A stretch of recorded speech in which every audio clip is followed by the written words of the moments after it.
friends, welcome into Cross My Heart Ministry. Laura McFarland here. Well, another month is coming to the end.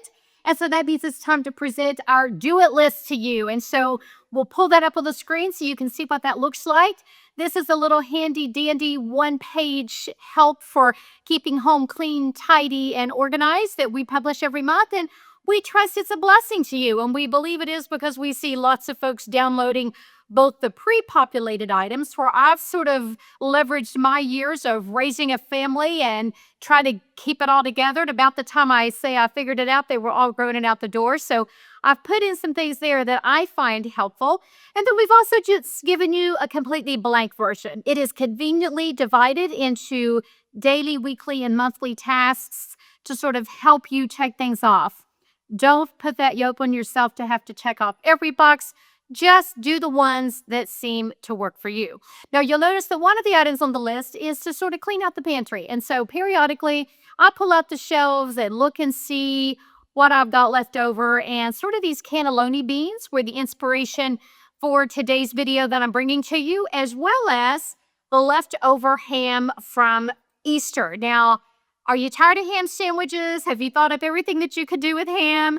Normally, if I serve ham at Christmas or Easter, I dice up what is left and I go ahead and just freeze it maybe in 1 cup or 2 cup containers in a little Ziploc bag. And I later will use that to make a quiche or to make omelets for the family, or even just to mix in with scrambled eggs with whatever veggies I have in the fridge and just sort of make a little egg scramble. At Laura's house, we don't waste anything. I could have lived in the Great Depression the way that I hold on to every little dib and dab of something and try to make it useful. So I love that little adage from back in the World War II era that said, use it up, wear it out, make do, or do without. And so even though I wasn't born then, I sort of have adopted that as my rule of life. Just because you can does not mean you should. I don't want to waste anything. And I want to make good use and be a good steward of all that the Lord has given to me. But today, I'm wearing my Cross My Heart apron. You may have seen me wear one of these in a previous video. But I love it because it says, do everything in love. And that's inspired, of course, by 1 Corinthians 16:14.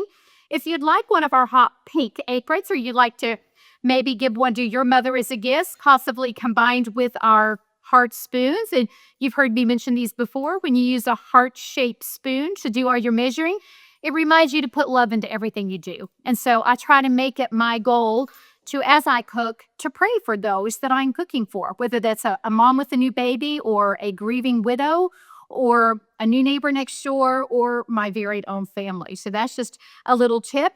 And so let me jump in. Today's recipe is inspired by leftover ham and beans that I found on my counter. I'm calling it leftover ham, veggie, and beet soup. So it's just a way to use up the ham and do some beans. And when we're all finished, I've got some containers. I'm going to freeze it. It freezes well. So just a great little hearty meal to have in the freezer. Thaw that, add some crusty bread, and call it good. Also, if you've got some soup frozen, that's also an easy thing to take to that widow lady a couple weeks later when she's just tired of all the casseroles that have landed in her kitchen, and maybe just give her a hug and pray for her after things have settled down and she needs that little bit of encouragement.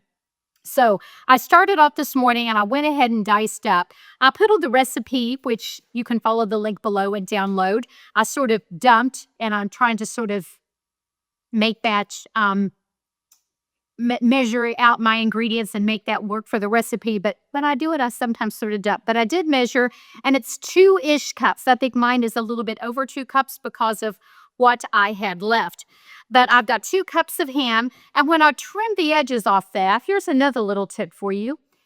I just don't like to throw that junk in my trash can. It sort of gets stinky, and of course today is the day after the trash man comes, and so you don't want that to sit in there all week.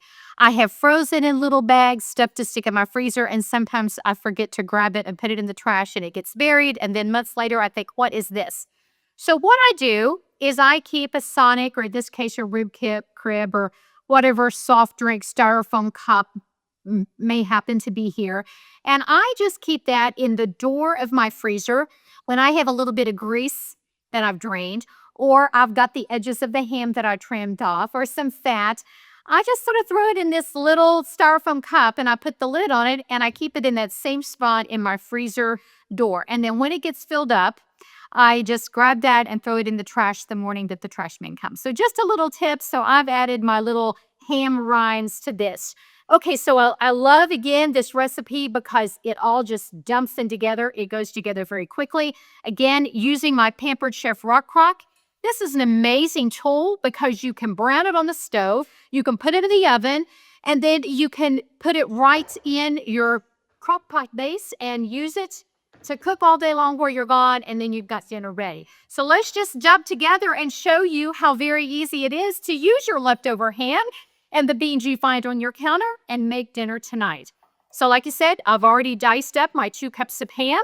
I'm going to dump that into my crock pot. This is sort of a dump soup. I guess instead of calling it this long title of leftover ham, bean, veggie soup, I could have just called it dump soup because I feel like that's all I'm doing is just dumping everything together to make it. Now, you can also do your own veggies and do all that chopping and dicing. I love buying the frozen soup veggies, especially when I'm trying to do something quick and easy. This is Pick Sweet Farms. I got it at Walmart. There's probably other brands that have vegetables for soup, but it's got onion and carrots and beans and corn and all the yummy things in here. I always look to make sure it's got onion. I'm a woman that just thinks onion adds such delicious flavor, and I have been known to add onion to a recipe even if it doesn't call for onion. So I was glad that my vegetable soup mix already had it because it makes it easy to dump it. I'm adding the cannelloni beans. Now on the recipe, I noted that you can also use great northern beans, but this was what was on my shelf, so this is what I'm using. I already rinsed and drained those this morning, and you always want to drain and rinse your canned beans because they may have a little bit of extra sodium in there, and rinsing them removes all that, especially for those that might be trying to have a more low sodium or low salt diet. So I've got those first couple of 3 ingredients in there. Next, I'm adding bone broth. Now, you can use regular chicken broth in a pinch. If you're ready to make it and you don't have any broth, you can even just use the bouillon cube and add some water, and that will work. But I like, instead of just the plain broth, to use the bone broth. It just adds an additional bit of flavor, and so that's what I'm using here. This is 32 ounces that I'm adding. So we're going to pour this in, and if it looks like it needs more liquid, you can add a little water and you can add some more broth, just whatever. But I'm just going to add this in here. And it's already smelling great. As the broth hits the ham, I'm starting to get that delicious, hearty smell that's going to be even more amazing as the day goes on. I've got some errands this afternoon, and I'm looking forward to coming home and smelling dinner already ready. Now, next, you always want to add salt and pepper, and that's just really to taste. I like to grind my pepper, so before I started my video today, I went ahead and did this with my pepper grinder, but I didn't think you would want to watch me do that. I've got a 1/2 teaspoon of salt and a 1/2 teaspoon of pepper. I'm just adding that in. And so there's that. And then 2 more spices to add. I'm going to do a couple of bay leaves. And so just going to drop a couple of those in. That one was kind of small, so I'm going to get an extra one that's just to make sure I've got that bay leaf flavor. And then lastly, and do not leave this out, the cumin. Cumin is just such a pungent flavor, such a pungent smell. I have several soup recipes that call for cumin, and I just think it's absolutely delicious. So I am going to go ahead and do 1.5 teaspoons of cumin. Got my little 1/2 teaspoon measuring thing here. So I'm just going to be a little generous with each of my 3 1/2 teaspoons just to make sure I've got that delicious cumin flavor. And friends, that is it. All my ingredients are in there. You see how quickly it went together. You just dump it. I'm going to give everything a good stir with my favorite spoon. It came from Israel. My friend Kathy bought this for me when she went on her first trip to Israel. Subsequent to that, she and I went together, and I'm so grateful she was willing to go again so that I could go, since my husband couldn't get off work to go. But every time I use this spoon, it makes me think of my dear friends. And these days, it really prompts me to also pray for the people of Israel and all the trauma that's happening, and all the violence in the Middle East and how tragic that is. But I love this spoon for that reason. So I'm going to give this a good stir. My vegetables are still a little frozen. Got some chunks there, but they will melt quickly. You could put this on high if you want, but I recommend doing it on low for several hours. I'm going to add the lid. I'm going to put it here in my crock pot and let it go. So I'm going to see if I can bring this over in front of the video and let you see what it looks like without dumping it. Hopefully without dumping it out, but there you go. It's needing to cook, of course, but right now you can just see how hearty and delicious it looks. So we'll let you know what it tastes like later. Leave me a note below and let me know if you do decide to make it.